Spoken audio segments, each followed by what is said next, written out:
उत्तर प्रदेश 2022 में होने वाले विधानसभा चुनाव को लेकर अधिसूचना जारी होने के बाद रविवार को डीएम ने पत्रकारों से वार्ता करते हुए बताया कि सभी शासकीय भवनों से होर्डिंग्स, बैनर, पोस्टर आदि उतार लिए जाएंगे।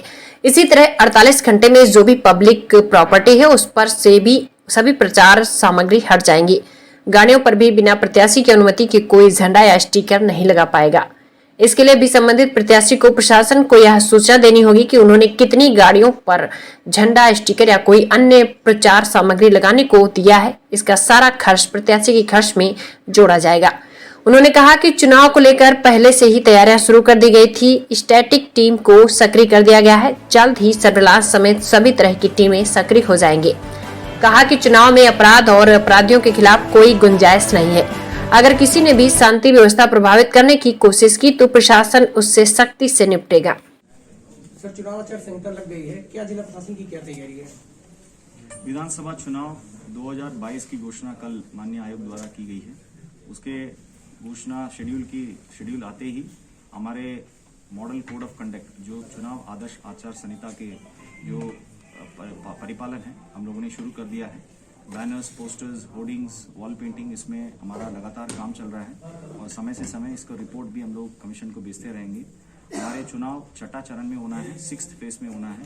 सो यहाँ पर 2075 पोलिंग स्टेशंस हैं और 1142 पोलिंग सेंटर्स हैं। इसमें लगभग 17,96,000 वोटर्स इसमें भागीदारी लेंगे। इसमें विशेष तैयार हम लोग किया है। इस बार कोविड-19 के बढ़ने के प्रकोप के संबंध में भी चुनाव आयोग से हम लोग को निर्देश मिला है। उसके संबंध में भी हम लोग तैयारी कर रहे हैं। कोविड-19 की प्रोटोकॉल के फॉलो करते हुए 2 गज की दूरी, mask, hand sanitiser, hand gloves, ये सबको प्रयोग करते हुए हमारे पूरा चुनाव की प्रक्रिया होगा। मतलब ईवीएम की तैयारी से ट्रेनिंग, चुनाव की प्रक्रिया और उसके अलावा काउंटिंग की प्रक्रिया भी इसके कोविड-19 के गाइडलाइन को एक कॉर्नर स्टोन के रूप में मानते हुए किया जाएगा।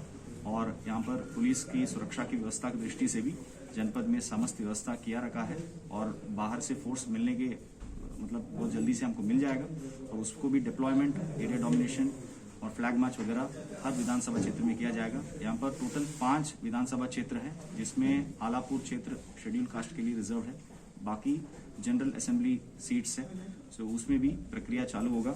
हमारा नॉमिनेशन का डेट है, नोटिफिकेशन 4/2/2022 का है और हमारा नामांकन के लिए अंतिम तिथि है 11/2/2022।